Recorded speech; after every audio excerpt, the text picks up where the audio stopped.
Hi, everybody, and welcome back to another edition of the Beyond the Cage podcast. I'm your host, Jim Gramble, and joining me on the line, we have a special guest joining us. He is fresh off a victory at UFC on Fox 15 over in New Jersey.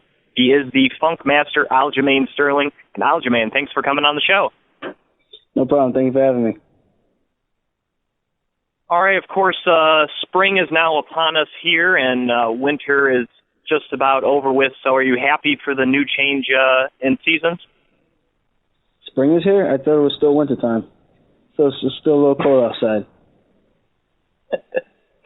Yeah, definitely. This week, at least here in Michigan, we definitely had some snow flurries and whatnot, but it looks as though it's supposed to get warmer. Yeah, I hope so, man. Hopefully next week, get this thing going. I'm trying to get my No Shirt Nation going, you know? Absolutely. Now, before we get to your fight that you just had this past weekend, let's go back a little bit. After you beat Hugo Viana in your second UFC fight, you had kind of a host of problems, getting a fight book. You had a hand injury, then you had a cancel fight on the Sydney card, and then for this fight, you had an opponent change about 6 weeks before the fight. Was that kind of time period there, that 6 to 8 month period, was that kind of a frustrating period for you? Yeah, it definitely was. I used to make jokes in the gym with the trainers, and I would just be like, "Hey, man, am I even still a fighter anymore? Because I haven't fought in so long. I don't think I know how to do this anymore." But that's of course just joking. But yeah, it was a rough time. Just everything falling out of place, and it's so weird. I hurt my hand pretty much every fight. Even in the last fight, I barely threw any punches, and I still hurt my hand. And that's one of the main reasons why I don't throw that many punches, because I feel like I'm going to just break my hand and I'll throw one punch. I have I don't know, maybe like a chronic pain in my hand, something's going on with that. And gotta try to figure that out and see what I can do to help avoid those hand injuries so I can stay healthy and keep going. Now, was that about the longest time you've had without a fight and longest gap between fights? I kind of looked at your record, and it looks like you're a guy that likes to stay active. Yeah, no, that wasn't the longest time. I had shoulder surgery, I think, in 2013, and I was out for just about a year without competition. Out for about a year with no competition, and that was the longest I've ever gone. I almost thought I was going to end up going a whole year without fighting. I thought I was on like a suspension or something. But yeah, I'm just glad I got to get back in there and get after it. Felt good going out there, working off on the energy from the crowd and all that good stuff. And I just want to keep the ball moving, keep the momentum going, and climb the ranks all the way to the top. Now, I saw a report just a few days after you win over Taki Mizugaki that you may have a hernia, and you may have suffered that during your fight. And I was wondering if you can kind of give us an update on your current health situation. All right, so the two doctors I saw the night of the fight, right after the fight, and in the morning in Jersey at Hackensack Hospital, they ruled that I had a hernia, but it wasn't a hernia. The next day, I waited 2 more days. I think it was Tuesday morning. I just went to ER. The pain just became unbearable. I actually had to walk around. I still do right now. I have to hold like my groin area, press it up inside to me so that it relieves the pressure so that I can talk. I get a little bit winded right now just because it's just hard to talk through the abdomen. And I got to like take little pauses and try to regain my breath to kind of speak. So what they actually found at ER was it was just a hematoma on the hip. And the blood kind of just ran all the way down to the legs and put a lot of pressure on the nerves. And it's just caused a lot of swelling. And it was just, I felt it in the fight, which was a little weird. I just felt something funny. It was just a little awkward to kind of move. So I just knew I had to get a takedown just to kind of avoid having him on top of me, because I just didn't want to be in a position where I couldn't really defend myself. And yeah, that's the update. So no surgery, which is good. I'm hoping for about a 1 month recovery, and then hopefully I can start training again and maybe get on that July card. Well, that's good to hear. Now, of course, for this fight, that you made weight 135, and I was wondering, on average, how much weight do you actually cut to make the limit there at 135? So right now, I'm not doing anything. I'm about 157, 158. just kind of hanging around, not really training. When I'm actually training, I'm walking around probably about 54 to 55. And fight week, I get down to about 49, 48, just to try to keep the weight cut at a minimum for fight week so that it's a lot easier on the body when I'm getting down, because the last, 4 or 5 pounds are usually just water. So that doesn't really affect me because I do that the day of the fight, the day of the weigh-in, sorry. And so it's not too bad, but I guess the other 8 pounds kind of makes it a little tougher, 7, 8 pounds. Now, of course, on the card in New Jersey, there were several young and up-and-coming fighters such as yourself, Paige Van Zandt, Luke Rockhold, Max Holloway, Beneil Dariush, and they were all victorious against some established UFC names. Do you think that this fight card kind of signaled a sort of changing of the guard in the UFC? Absolutely. I thought that's what it was. I thought that was kind of the theme of the fight card, the veterans versus the new blood, the new breed. And for me, I kind of looked at it as the passing of the torch, and I kept telling myself that it's my time. Mizugaki's been around forever. He's beaten the who's of the division for just about everybody there is, and he's been a title contender for Miguel Torres back in WC. So he's been on top of the world for quite some time and a highly recognizable name in the game. So for me, it was just go out there and make a name for yourself with this fight, and I think I did that.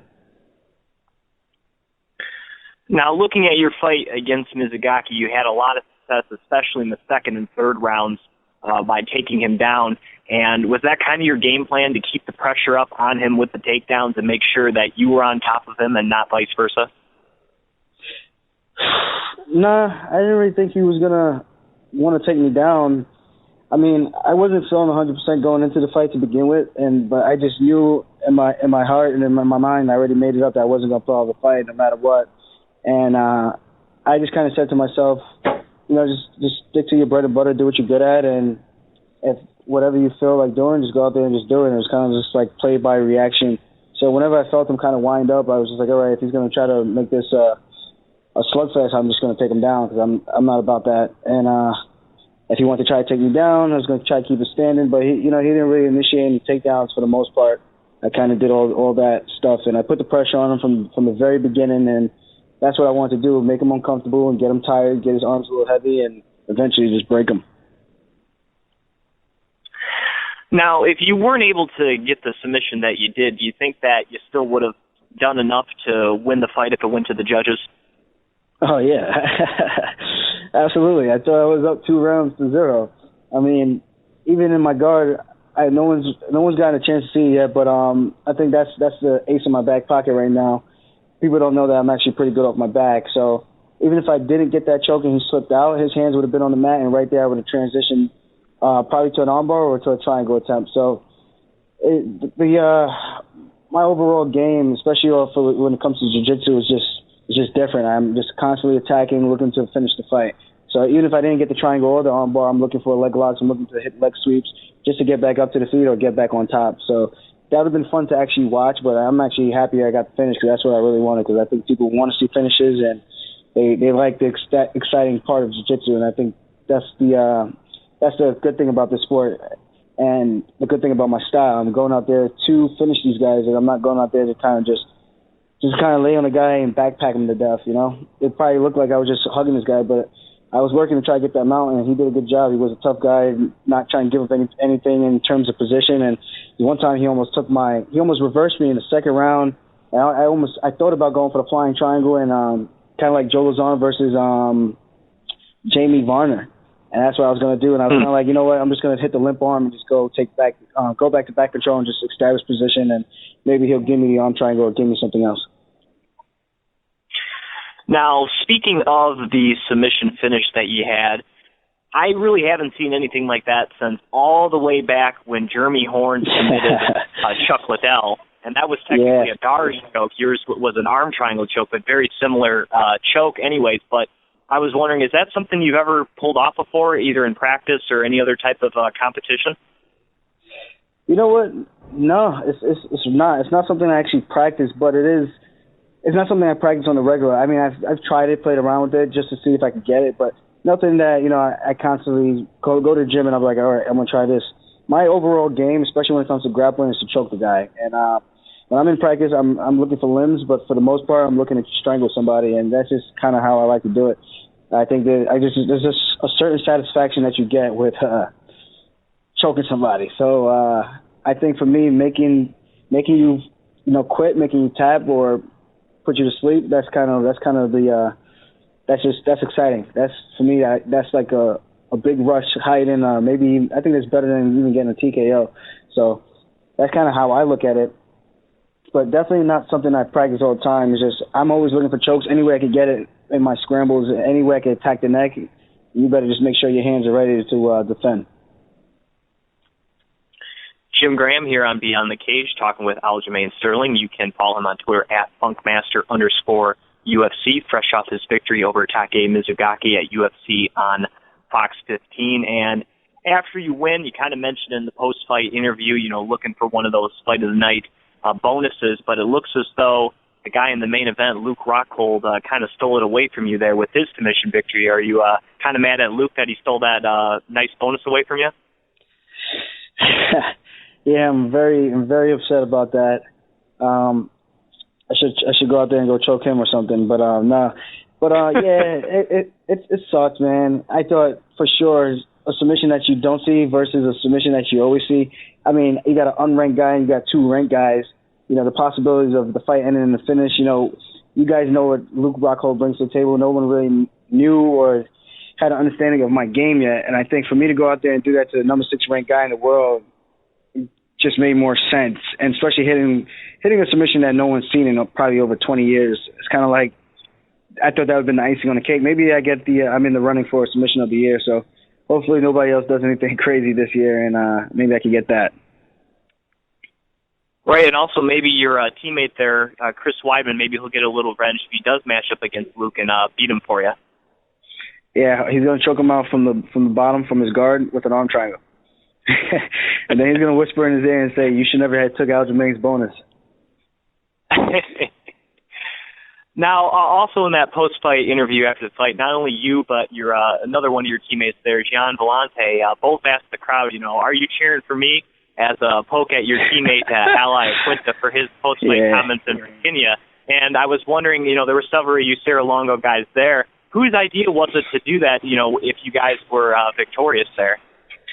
And we were all kind of in the room, just kind of joking around, like, yeah, I'm going to be like, after the fight, I'm going to be like this, I'm going to say that. And it's kind of just one of those things. And I didn't think I was going to actually remember to do it. And then it just hit me. And I saw Al. He was right there in my corner. And then I was like, oh, yeah, I forgot one thing. You guys booing me? You better not be booing me. I just thought it would be funny. Whoever gets it, you know, the people that actually watch the fight, they're going to get it. So kind of like an inside joke for the real MMA fans that watch, you know, more than often. Now, what was Al's reaction to you doing that? And, of course, when Vellante did it later in the year? It's funny. He laughed about it. He thinks it's hilarious. We all, you know, it's all fun and games. When we look back at it in the moment when it happened, we're kind of like, oh man, this is not going to end well. But now it was just one of those things where everyone pretty much supported what Al did, and him just standing up for himself and being genuine in the moment and really showing his heart and putting everything out there on the line. But it's kind of, now we kind of look back at it like it's, you know, it's all fun and games, and it's just one of those things I don't think we're going to ever stop talking about. Just one of those precious moments, I guess. Now, of course, when you fought Mizugaki, he was ranked the number 6 guy in the division. You were able to defeat him. So is someone that is around that range in the rankings or maybe higher, is that what's next for you? I want Caraway. I want Brian Caraway.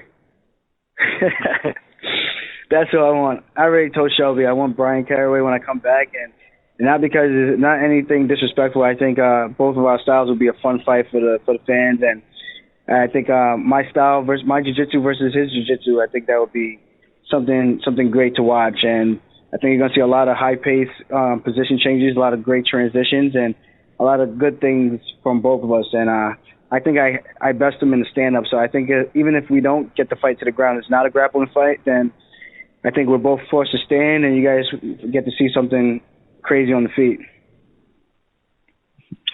Now, of course, looking at your division, Renan Burrell will fight T.J. Dillashaw once again for the bantamweight title coming up in July. And I was wondering if you had any thoughts on that rematch coming up. I don't really see it playing out much different, to be honest. I think if anything changes, Burrell might be a little bit more cautious and try to be a little bit more light on his feet. I think he'll be a little more cautious in how much he's throwing. And I think that would be the smarter way to do it, not go too crazy, because I think if he does that again, he's going to get outworked and he's going to gas himself out trying to – because, obviously there's a lot of talk going into this fight, and maybe he's probably thinking, I want to go after this guy, and he might shoot his load too early. So I think the smart way to play for him to beat Dillashaw is kind of cut off the cage and put the pressure on him, but use a lot of feints to get inside and get TJ to kind of overcommit to something that he thought was there, and maybe try to land one of those big shots that he always does. But if he can't implement the game plan, because TJ's footwork is really good, I think it's going to be another great night for Team Alpha Male. Now, your fight at Fox 15 was the second time you had fought in New Jersey, and I know that's pretty close to home for you personally and with your training camp, but what would it like to actually fight in your home state of New York? I think it would be awesome. I think we would actually pack the stadium, whichever venue we go to, either MSG or the Coliseum. It doesn't matter where we go. I think to have it in New York would be something special. And to be able to fight on that very first card when it does happen, I think that's going to be something historic, and it would be awesome for just for myself, something I can remember for the rest of my life, and just to be able to say I did that, and I was there around the time that MMA was kind of just starting to explode and grow, and this is the first time we got into New York. Now, reportedly, the UFC has booked Madison Square Garden for December for UFC 194. That's not super official yet, but if that comes to fruition, is that a card you're going to be gunning to be on? Absolutely, 100%. I think ideally in a perfect world for me, a fight in July, chill, go No Shirt Nation for the rest of the summer, kind of just hang out, maybe do a movie or something, hopefully try to do something like that, and rest up a little bit, enjoy life, and with my family and people I actually care about, my team, and then fight in July, get it going, ready to go. And, not July, on December, and hopefully make a statement there, and maybe start 2016 with a title fight. Now, I'm not sure if you know this, but Topps, they have released their latest UFC card set known as Knockout 2015, and for the first time, you will be featured in their card set, and I was wondering if you had a chance to see any of your cards yet. Really? No, that's pretty cool, man. No, I haven't seen any of them yet. It's actually who runs that? Is that the UFC that controls that, or I don't even know? It's actually Topps is the one that puts it out. So if you are looking to see a picture of your card, just I've already searched it myself to make sure I can see what the image looks like. But if you do a quick search on eBay, you'll see a picture of your cards there. There's a few up already for sale. Okay, so does the UFC sell it? Do they sell it to the UFC and then the UFC sells it? I don't know if it's kind of like that, or is it strictly Topps that kind of owns it? I think Topps buys the rights from the UFC to use their fighters and stuff in the product, and they kind of just put it out when they do. Okay, yeah. I know my manager was telling me about something like that. I guess he landed a deal with them or something for cards, but I'm not exactly sure. I can't remember exactly what the exact details were, but I did hear about something like that, but I didn't know they actually had the cards made already. That's what I kind of caught me by surprise. But yeah, I'm definitely check that out. It's pretty cool. It would be like Pokemon all over again. It'd be like, Funkmaster, go, I choose you. And throw the card out on the table and then, All right, I'll get you out of here with this, Aljamain. Kind of a fun question here to end the interview. Avengers 2, it comes out next weekend in theaters, and I was wondering, first of all, if you're going to go see it, and second of all, who is your favorite Avenger? Ooh, I'm definitely going to see it, but I can't remember all the characters. Is that the one? Is Captain America in that? Yes. Okay, so I am thinking the right one. I'm a big Captain America fan. Actually, my fight shorts, I was trying to get it to match the colors of Captain America, the blue and red, the royal blue, and the red stripe on the side. So that would be the character I would want to be. All right, he is the Funkmaster Aljamain Sterling. You can follow him on Twitter at Funkmaster_UFC. And thanks again for coming on the show. We really appreciate it and hope to have you on again when your next fight. Thank you. Keep it funky, guys. Keep it funky. All right, once again, that was Aljamain Sterling right here on Beyond the Cage.